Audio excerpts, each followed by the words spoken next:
Hello students, easy maths channel पे आप सबको खुश आमदीद है।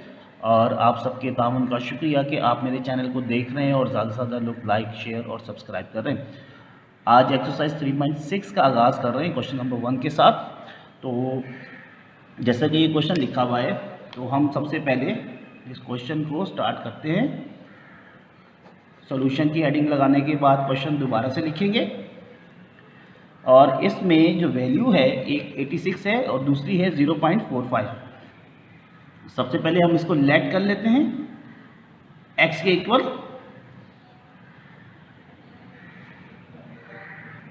फिर हम taking log on both side लिखते हैं,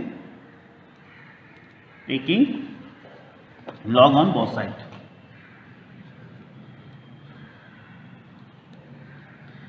और लॉग हम सपोज कर लेते हैं दोनों साइड पे log x log 86 एंड 75।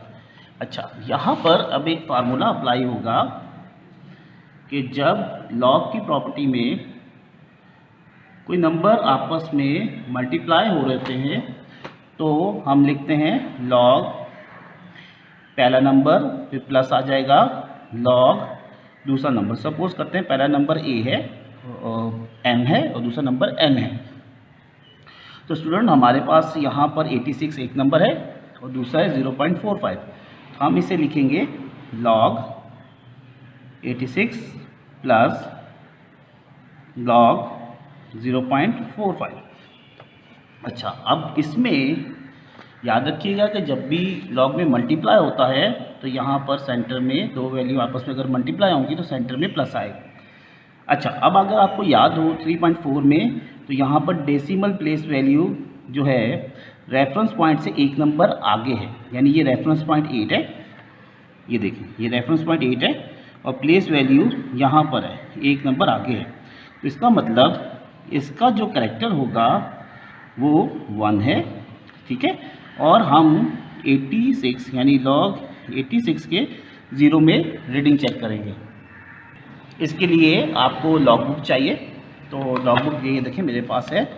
तो मैं आपको हर लेक्चर में तो नहीं दिखा सकता क्योंकि इसके बारे में मैंने आपको डिटेल्स बता दी है कि कैसे लॉग चेक करते हैं। तो 86 के 0 में देखिए 9345, 9345 फिर प्लस लॉग। अब यहाँ पे देखिए रेफरेंस पॉइंट 4 है और रेफरेंस नंबर 4 है और इससे पॉइंट एक दर्जा पीछे है, तो इसका है 1 बार या -1 इसका कैरेक्टर होगा। फिर पॉइंट लगाइए और 45 के 0 में, 45 के 0 में आप लॉग की रीडिंग चेक कर लें। तो लॉग टेबल में हमारे पास ये 45 और इसके 0 में आ रहा है 6532, 6532। अच्छा, अब हम क्या करेंगे कि इन दोनों को हम प्लस करते हैं, ठीक है। अब इन दोनों को प्लस में आपको करके दिखाता हूँ कि हमने पहला नंबर है 1.9345, दूसरा है 1 बार 6532।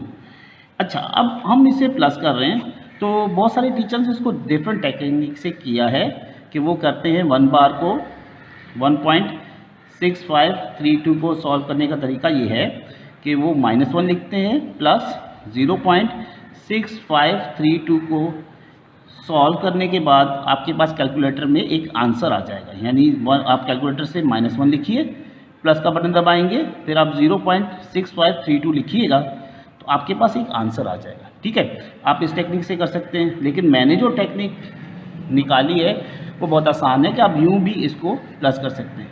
5 और 2 कितना होता है 7, 4 और 3 7, 3 और 5 8, 9 एंड 6 15, 1 कैरी हो गया, 1 एंड 1 2।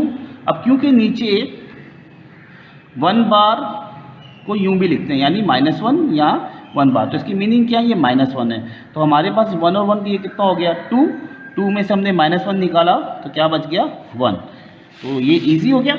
तो आप इसे यूँ कर सकते हैं, लेकिन बहुत सारे टीचर्स ने इसे इस टेक्निक से किया है, ठीक है। जैसे आपको आसान लगता है आप कर सकते हैं, तो मैं इसको यूँ बता रहा हूँ। ये आपके पास आ गया log x। अब log x का अब हमने एक्सरसाइज 3.5 में एंटी लॉग निकाला था, आपको याद होगा, ठीक है। तो अब हम इसका एंटी लॉग लेते हैं। तो हमारे पास वैल्यू है log x is equals to 1.5877, ठीक है। तो हम यहाँ पे एंटी लॉग लिखेंगे। आपको याद है कि लॉग इस तरफ अगर मल्टीप्लाई हो रहा है तो दूसरी तरफ जाके वो एंटी लॉग बन जाएगा, ठीक है, क्योंकि लॉग का ऑपोजिट होता है एंटी लॉग। तो फिर हम इधर x रह जाएगा और यहाँ पे आ जाएगा एंटी लॉग 1.5877। तो आपको जैसे कि 3.5 में सिखाया था कि जो फर्स्ट नंबर होता है ये करैक्टर होता है। उसके बाद हम जो एंटी लॉग के टेबल में 0.58 के जो है 7 में चेक करेंगे, यानी ये 0.58 के 7 में हम रीडिंग देखेंगे। तो एंटी लॉग टेबल लेते हैं, सही है, याद से आपको एंटी लॉग में चेक करना है। और 0.58 ये 58 और इसके आपको 7 में रीडिंग चेक करनी है। 7 में रीडिंग चेक की जो कि 3864 है, 3864 ये आपने किस में चेक की है, 0.58 के 7 में। अब आप इसके मीन डिफरेंस 7 में आएंगे और 0.58 के 7 के सामने देखेंगे क्या नंबर है। आपको वहाँ पे 6 नज़र आ रहा होगा +6, उसे ऐड कर दीजिए। तो इस तरीके से आपके पास मेन रीडिंग आ जाएगी 3870। अब ये जो करैक्टर है ये डिसाइड करता है कि पॉइंट या डेसिमल की प्लेस वैल्यू कौन सी है, कहाँ पर वो आएगा। तो by default first reference number के बाद 0 होता है, तो 1 कहाँ पे आएगा, यानी यहाँ पर 8 पर। तो इस तरीके से स्टूडेंट्स हमने क्वेश्चन नंबर 1 सॉल्व कर दिया। तो मुझे उम्मीद है कि इस क्वेश्चन को समझने के लिए आप 3.4 और 3.5 की अच्छी से आपने प्रैक्टिस कर ली है, ताकि आपको और अच्छा समझ में आ सके। ठीक है जी, अपना बहुत ख्याल रखिएगा। थैंक यू एंड अल्लाह हाफिज़।